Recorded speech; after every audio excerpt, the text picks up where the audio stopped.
Yeah, unajua kuna mentality ambayo wachezaji mara nyingi huwa wanakuwa nayo, hasa wachezaji wa kutoka kwenye timu za madaraja ya kati. Huwa wanaamini wanapokutana na Simba, Yanga ni sehemu ya kwenda kuonyesha kwa 100% kile ambacho kile ambacho anaweza kakiofa zaidi uwanjani, kwa maana ya ushindani na kuonyesha ubora wao. Kwa hiyo kinachotokea ni kukosa tu muendelezo, na si kitu kizuri sana, kwa sababu unahitaji kuwa na hiyo quality katika kila mechi ambayo unaicheza. Hata kama watu wanahitaji kukusajili kwa pesa nyingi, hawataangalia ulifanya nini dhidi ya Simba, ulifanya nini dhidi ya Yanga. Wataangalia ni kitu gani umekifanya kwa msimu mzima usiku wa mashindano. Kwa hiyo changamoto hiyo ni changamoto kubwa ambayo tupo nayo kwenye ligi yetu, kwa sababu timu nyingi hazina consistency, hazina muendelezo mzuri wa upataji wa matokeo.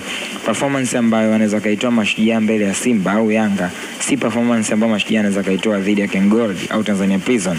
Kwa hiyo kuna wakati unakuwa unajiuliza maswali mengi sana, na wakati mwingine hizi mechi zina vitu vingi sana, Jessica. Kwa maana kwamba timu inapoenda kucheza na Simba au Yanga, kuanzia tu kwenye maandalizi, morali kutoka kwa viongozi, huwa yani hali inakuwa ni tofauti kabisa. Kuna wakati unaweza kaambiwa kwamba kuelekea kwenye hizi mechi, hata kama kuna wachezaji walikuwa na dai stake zao au kuna vitu vikukaa sawa, huu ndio wakati ambao unakuta hata viongozi wanakaa chini kwa pamoja kutengeneza muunganiko na umoja ndani ya timu. Kwa nini?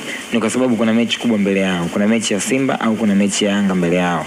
Kwa hiyo wakati mwingine hata Shirafu alizungumzia kwamba inawezekana labda maybe hivi vilabu vina spend hela nyingi kwenda kununua wachezaji ambao watakuja kuleta quality ama watakuja kuleta ushindani kwenye ligi. Kinachotokea ni kwamba mimi sikatai watu kupewa hizo bonus.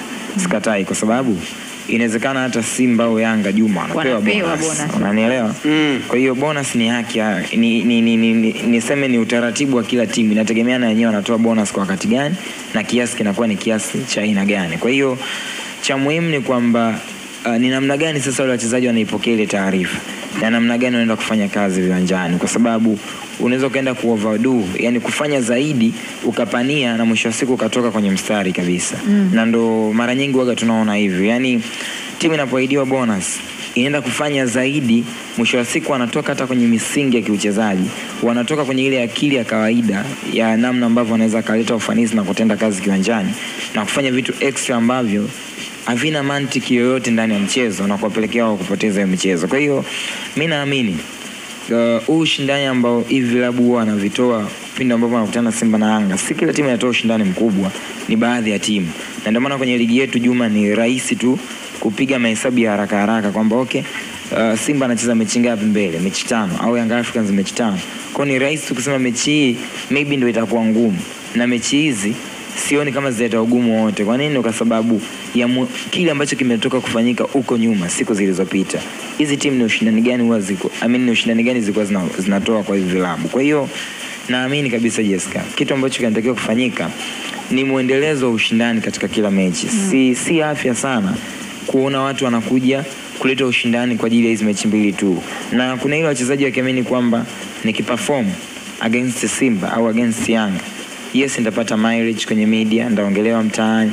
Kwa kuna ile atakuza chapa yake mchezaji kama mchezaji, lakini wakati mwingine anajitengenezea mazingira mazuri kwenye dirisha la usajili, kwa sababu kwenye soka letu hapa market ilivyo ya wachezaji ni kwamba unaweza kashine kwenye mechi kubwa moja tu, alafu bado wakazua kizaazaa kwenye dirisha la usajili na watu wakaweka fedha kukuchukua, lakini wakamwacha mchezaji ambaye mperform the whole season. Kwa hiyo ni changamoto na si afya, kwa sababu leo hii unasema tumeweka milioni 100 mbele ya Simba. Yes, kwangu mimi it's okay, kwa sababu wachezaji wanahitaji fedha. Lakini wachezaji wana namna gani wameipokea ile taarifa, na namna gani wana handle ile pressure, na namna gani wanaenda kupambana kiwanjani.